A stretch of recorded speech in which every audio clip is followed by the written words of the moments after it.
अस्सलाम वालेकुम दोस्तों, वेलकम टू माय आसान tutorials. In last lecture of data structure and algorithm हम बाइनरी सर्च ट्रीज और बाइनरी सर्च ट्रीज से रिलेटेड जो ऑपरेशन थे लाइक इंसर्शन और सर्चिंग एटसेट्रा उसके ऊपर डिस्कशन कर रहे थे। उसमें कुछ इन ऑर्डर, पोस्ट ऑर्डर और प्री ऑर्डर ट्रेवर्सर जो है ऑपरेशन, उसके ऊपर भी हमने डिस्कशन की। और एंड पे जो सी प्लस प्लस का प्रोग्राम था उसके अंदर हमने इन ऑर्डर ट्रैवर्सिंग करके देखी। और उससे पहले अगर आपको याद हो तो एक टॉपिक था linear search versus binary search. तो लीनियर सर्च और बाइनरी सर्च जो टेक्निक्स हैं उसी से रिलेटेड उसका एक इम्प्रूव वर्जन जो है कह लें सर्चिंग टेक्निक्स के हवाले से, या जो हमारे डाटा स्ट्रक्चर्स पे परफॉर्म होने वाले ऑपरेशंस हैं उससे रिलेटेड एक नया टॉपिक है। उस टॉपिक का नेम है जी hash hashing techniques, hash data structure. और बेसिकली होता क्या है, जो हमारे पास लीनियर और बाइनरी सर्चिंग होती है उसकी निस्बत जो है हैशिंग टेक्निक के ज़रिए से हम जो सर्चिंग एक्टिविटी है उसको फास्ट कर सकते हैं, एक अच्छे लेवल पे उसको लेके जा सकते हैं। तो अब आते हैं जी, डिस्कस करते हैं कि हैशिंग बेसिकली होता क्या है। Hashing is a process of mapping large amount of data items to a smaller table with the help of hashing function। तो हैशिंग बेसिकली एक टेक्निक है जिसमें हम लार्ज डाटा अगर हमारे पास अवेलेबल हो तो उसके कुछ मैप टेबल बना के एक प्रॉपर एक हैश फंक्शन के ज़रिए से तो हम उस टेबल में हम सारे के सारे जो एलिमेंट्स हैं उसको मैप कर देते हैं। ये ऐसे मैपिंग होती है जैसे अगर आपने माइक्रो प्रोसेसर के सब्जेक्ट में कैशे मेमोरी का कॉन्सेप्ट देखा हो, तो हमारे पास जो 1 GB या 2 GB की रैम लगी होती है उससे रिलेटेड आगे जो नेक्स्ट लेवल पे हमने कैशे मेमोरी लगाई होती है। तो कैशे मेमोरी वो जीबीज में नहीं होती, वो किलोबाइट्स में या 1 और 2 MBs कुछ इस साइज की होती है। लेकिन हमारे पास क्या होता है कि उसमें सपोज कि अगर हमारे पास कैशे के अंदर 10 इंडेक्सेस हैं तो वो हर इंडेक्स जो है कह लें कि 100 MBs जो है रैम का जो है वो मैप कर रहा होगा, जबकि इस तरीके से ओवरऑल वो 1 GB की रैम के साथ अटैच होगा, मैप हुआ पड़ा होगा। और कैशे के अंदर जो रीसेंट एंड फ्रीक्वेंट डाटा जो बार बार यूज़ हो रहा होता है, जो अभी नया नया हमने यूज़ किया हो, रिसेंटली यूज़ किया हो, या फिर कोई डाटा बार बार यूज़ करें तो उसको वहाँ पे रखा जाता है। तो मैपिंग का अगर आप आइडिया देखना चाहें तो आप वहाँ से भी देख सकते हैं कैशे के कॉन्सेप्ट से। तो उसी तरीके से डाटा स्ट्रक्चर्स और एलिमेंट स्टोर करने के लिहाज से जब हम कोई मैपिंग करना चाह रहे होते हैं तो हम लार्ज डाटा को स्मॉलर टेबल के फॉर्मेट में उसको हम फैसिलिटेट करना चाहते हैं डाटा स्ट्रक्चर को, डाटा को, लार्ज अमाउंट ऑफ डाटा को, तो हम हैशिंग टेक्निक को यूज़ करते हैं। The essence of hashing is to facilitate the next level of searching method as compared to linear and binary search। इसका फायदा क्या है जी? The advantage of this searching method is its efficiency to handle vast amount of data items in a given collection। कि हम हमारा main मकसद क्या होता है, हम ज़्यादा से ज़्यादा डाटे को जो है हैंडल कर सकें और उसके अंदर प्रॉपर जो हमारे सर्चिंग टेक्निक्स अप्लाई कर सकें, सर्चिंग ऑपरेशंस और इंसर्शन डिलीशन ऑपरेशन जो है वो कर सकें। तो ये बेसिकली हैशिंग टेक्निक का मेन हमारा एडवांटेज है। Due to this hashing process the result is a hash data structure that can store or retrieve data item in an average time disregard to the collection size। तो हमारे पास कह लें कि एक large data के लिए जो लार्ज टाइम हमारा एक्स्ट्रा टाइम जो इन्वेस्ट होता है सर्चिंग एक्टिविटी परफॉर्म करने के लिए या कोई भी ऑपरेशन परफॉर्म करने के लिए, तो हैशिंग के ज़रिए से क्या होता है कि वो हमारा टाइम जो है रिड्यूस हो जाता है और जो ऑपरेशंस हैं वो हमारे जल्दी परफॉर्म हो सकते हैं। अब आता है जी हैश टेबल क्या होता है, कैसे बनता है, उसके ऊपर डिस्कशन करते हैं। तो hash table is the result of storing the hash data structure in a smaller table which incorporate the hash function within itself. The hash function is primarily is responsible to map between the original data item and the smaller table itself.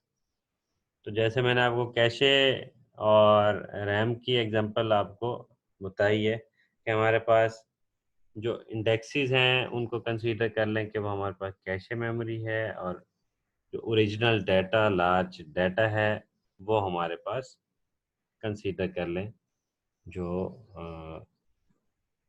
यहाँ पे large data की collection है, original data elements हैं वो हमारे पास large data और उससे related जो मैपिंग है वो हमारे पास स्टोर होगी कीज के थ्रू, एक स्पेसिफिक कीज के थ्रू, फंक्शन हैश फंक्शन के थ्रू हैश टेबल के अंदर। Here the mapping takes place with the help of an output integer in a consistent range produced when a given data item is provided for storage, and this output integer range determines the location in the smaller table for the data item.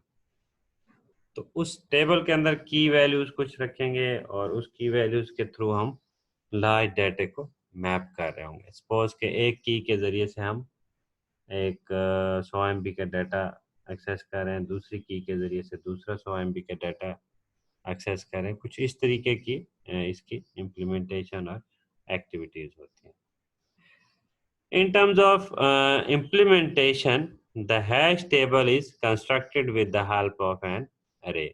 तो वो जो hash table हम basically बनाते हैं जिसके अंदर हम की वैल्यूज इंडेक्सेस वगैरह स्टोर करते हैं, तो उसके लिए हम एरे डाटा स्ट्रक्चर को यूज कर रहे होते हैं। And the indexes of this array are associated to the output integer range. तो हमारे पास एक एक इंडेक्स से रिलेटेड जितना भी डाटा है, लार्ज अमाउंट ऑफ डाटा वो मैप हुआ पड़ा होता है।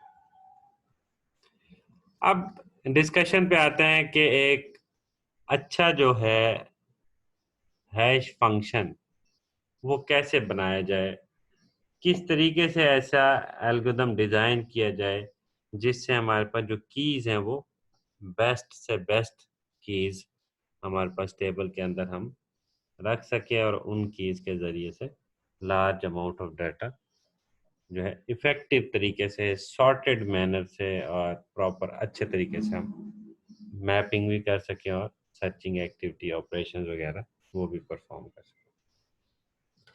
A good hash function is essential for good hash table performance. तो ज़ाहिर बात है जो टेबल आपने जनरेट करना है इंडेक्सेस वाला, उस टेबल के अंदर जो आपने इंडेक्सेस या की वैल्यूज रखी हैं, अगर आपके पास की वैल्यूज ऐसे समझ लें, एक और अगर सिंपल तरीके से आपको एग्जांपल दूं कि वो एड्रेसेस होते हैं। अगर आप एड्रेसेस ही प्रॉपर नहीं सेट कर पाएंगे तो ओरिजिनल डाटे तक आपकी अप्रोच और ओरिजिनल डाटे को सर्च करना और उस पर ऑपरेशंस परफॉर्म करना वो डिफ़िकल्ट हो जाएगा। A poor choice of hash function is likely to lead to clustering, in which probability of keys mapping to the same hash bucket.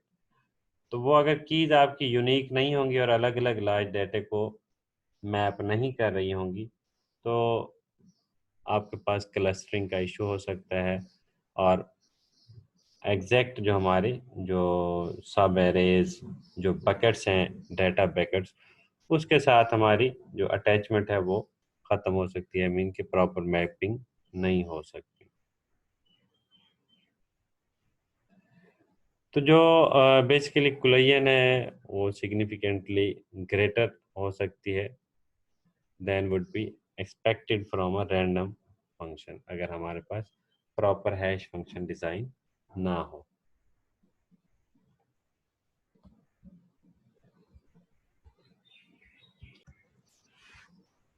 Non zero probability of collision is inevitable.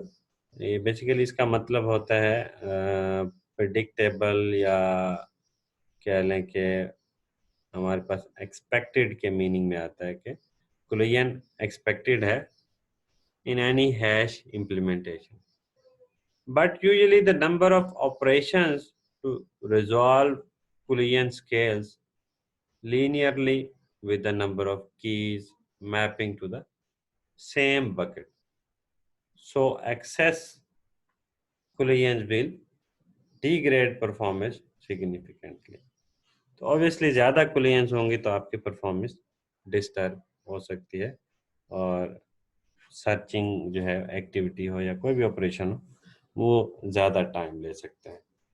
In addition, some hash functions are computationally expensive, so the amount of data and in some cases memory taken to compute the hash may be burdensome. तो ये basically एक diagram है, इसके through थोड़ा सा आप idea ले सकते हैं कि हमारे पास काफ़ी सारी वैल्यूज़ हैं, उन वैल्यूज़ को जो है हैश फंक्शन के ज़रिए से उसके बैकएंड पे कीज़ जो होंगी वो हैश फंक्शन के ज़रिए से इंडेक्सेस बनाएंगे, और इंडेक्सेस जो है एक एक इंडेक्सेस जो है वो रेंज ऑफ वैल्यूज़ को स्टोर कर रही होगी, मैप कर रही होगी। तो ओवरऑल समराइज में अगर आपको मैं बात बताऊं कि इन समराइज डिस्कशन हैश जो डाटा स्ट्रक्चर है becomes a data structure in which insertion, deletion and search operations are very fast irrespective of the size of data। तो ये लार्ज अमाउंट ऑफ डाटा पे अगर हमने कोई ऑपरेशंस परफॉर्म करने हो अच्छे तरीके से, तो उस डाटे को हम प्रॉपर हैशिंग टेक्निक्स के थ्रू हैंडल करके और हैश डाटा स्ट्रक्चर के थ्रू हैंडल करके हम ऑपरेशंस परफॉर्म करते हैं।